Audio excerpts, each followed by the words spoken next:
جسے تقدیر پر یقین ہوتا ہے وہ اپنے اوپر نازل ہونے والی مصیبتوں سے نہیں گھبراتا۔ جب تمہاری مشکلات حد سے بڑھنے لگیں تو سمجھ لو کہ اللہ تمہیں کوئی بلند مقام دینے والا ہے۔ خوش قسمت ہے وہ انسان جس کے لیے کوئی روئے، بد قسمت ہے وہ شخص جس کی وجہ سے کوئی روئے۔ جب کوئی چیز اپنے والدین کو دو تو اس طرح دو جس طرح کوئی غلام اپنے آقا کے سامنے کوئی چیز پیش کرتا ہے۔ اسے اپنا راز کبھی مت بتاؤ جس کا کوئی راز تمہارے پاس نہ ہو۔ تین چیزیں ایمان کو تباہ کر دیتی ہیں: امیروں کی محفل، عورتوں کی صحبت، جاہلوں سے بحث۔ جو حق سے منہ موڑتا ہے تباہ ہو جاتا ہے۔ تجربہ انسان کو غلط فیصلے سے بچاتا ہے مگر تجربہ غلط فیصلے سے ہی حاصل ہوتا ہے۔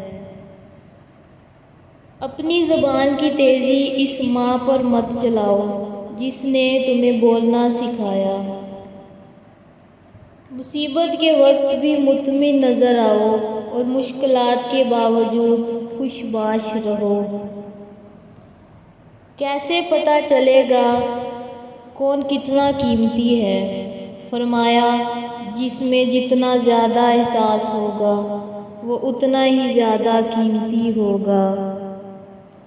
جو فضول خرچی پر فخر کرتا ہے وہ مفلس ہو کر ذلیل ہوتا ہے۔ اپنی جوانی کے دھوکے میں مت آنا کہ یہ عنقریب تم سے چھین لی جائے گی۔ تمہارے والدین تمہیں بچپن میں شہزادوں کی طرح پالتے ہیں، لہٰذا تمہارا فرض بنتا ہے کہ ان کے بڑھاپے میں ان کو بادشاہوں کی طرح رکھو۔ صرف پیسے کا ہونا رزق نہیں ہے، نیک اولاد، اچھا اخلاق اور مخلص دوست بھی رزق میں شامل ہیں۔ صبر دل ہلانے والی مصیبتوں کو آسان بنا دیتا ہے۔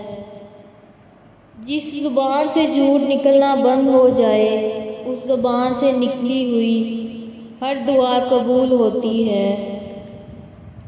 ہمیشہ ایسے شخص کو چنا کرو جو آپ کو عزت دے، کیونکہ عزت محبت سے کہیں زیادہ خاص ہوتی ہے۔ اپنے اندر پرندے کی طرح عاجزی پیدا کرو جو آسمان کی بلندیوں کو چھو کر بھی اپنے گردن جھکا کر رکھتا ہے۔